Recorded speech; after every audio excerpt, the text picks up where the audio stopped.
תודה רבה שבאתם, ואנחנו מאוד מאוד מקווים ומקוות שנהנתם.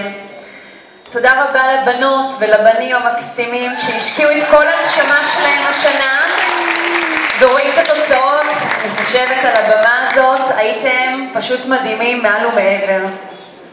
תודה רבה לצוות המורות והמורים המדהימים של הסטודיו. אני רוצה להזמין אותם אחד אחד לעלות על הבמה. אז אני רוצה להזמין את רוני זביב, בבקשה. רוני.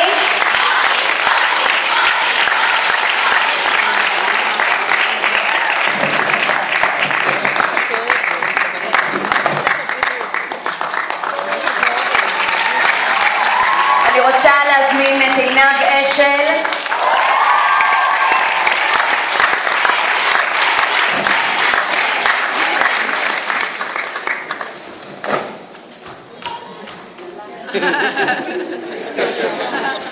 ואני רוצה להזמין את מיטל אזולאי.